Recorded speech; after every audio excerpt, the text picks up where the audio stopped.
Once a formidable force that commanded the respect of the U.S., the Ethiopian army has suffered such heavy losses on the front lines that the government has taken the extraordinary step of calling on ordinary citizens to join the war against the Tigrayan rebels. It marks a dramatic change in the military's fortunes. A year ago it ousted the Tigray People's Liberation Front as the ruling party in the northern Tigray region. Now the group's fighters are taking towns on the way to the capital, Addis Ababa. TPLF fighters first bled the army through guerrilla warfare in Tigray by carrying out hit-and-run attacks, US-based Horn of Africa analyst Faisal Roble explains. Then they went into combat to finish it off. However, Akamila Tamru, an Ethiopian economist and political commentator, believes the TPLF's advances are only temporary. Ethiopians from all walks of life are rising to defend and salvage Ethiopia, he said. They were lightly armed, highly agile, living on survival food, and showing deep resilience and determination. Eritrea went on to win its independence, while the TPLF took power in Ethiopia, though its political dominance came to an end in 2018 following mass protests. Its leaders retreated to Tigray, from where the group fired the first shots in the current conflict in early November 2020 by launching an assault on a federal military base with the support of loyalists in the army, including commanders and soldiers, who then defected to its ranks. Not only was a huge stockpile of weapons seized, but high-ranking officers and soldiers who resisted were killed or captured in their thousands.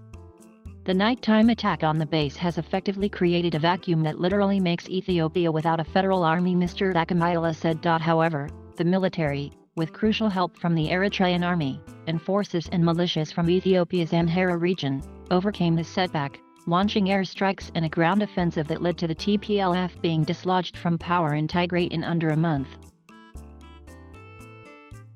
But, Mr. Samuel said, as they committed widespread atrocities against civilians, including raping, killing and burning crops, Tigrayans from all sections of society then joined the TPLF to protect their dignity. Parents told their children, rather than die at home, go and fight. It became a war between the people of Tigray and the army, not just a war between the TPLF and the army.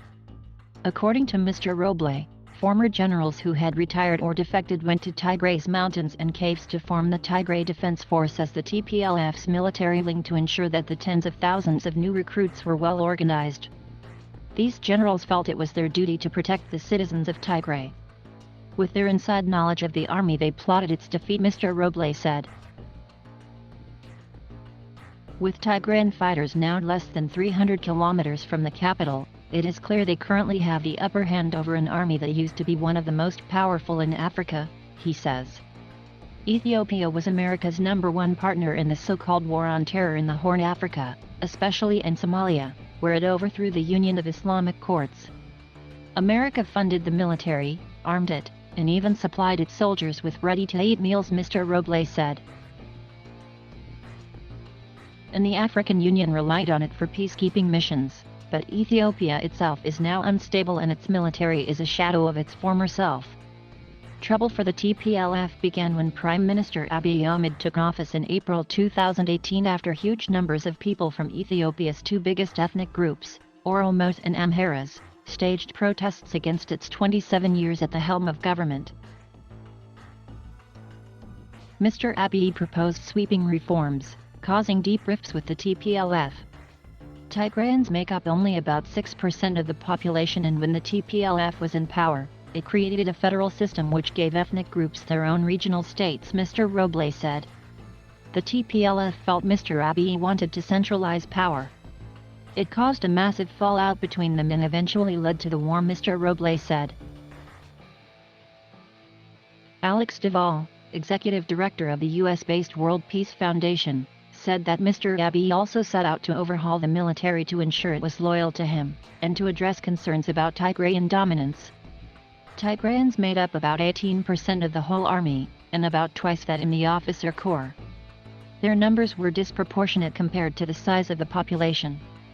Mr. Abiy started reforms to push out Tigrayans, and created an Emirati-trained Republican Guard loyal to him, said Professor Duvall.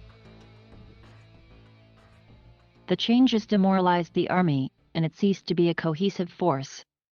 Mr. Abiy did not have time to reconstitute it before the war started.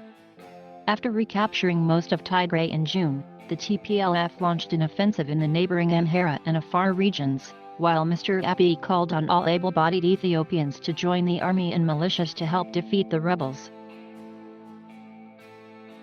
To halt the Tigray advance, the army organized human wave attacks by peasants, students, and urban youth. They were passionate to defend their land, but they only had basic training of a few weeks, and would charge TDF positions, Professor Deval said. Sometimes, the second wave wouldn't even have guns. Thousands of them, possibly even tens of thousands, were killed by the TDF. It creates a complicated human rights situation because it blurs the distinction between combatant and civilian. It also increases animosity between people, in this case Amharas and Tigrayans, and makes it more difficult to achieve peace and reconciliation.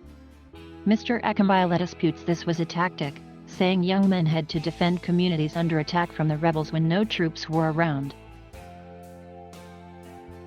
They could not sit at home idly when the TPLF was going door to door to hunt down Amharas, massacring mothers, and raping their daughters.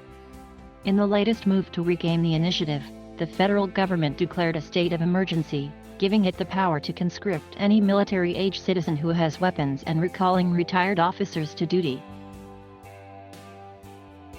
The Amhara regional government also announced its own measures, ordering the closure of all government offices and asking citizens to make their vehicles available. Professor Deval said the moves were unlikely to be effective.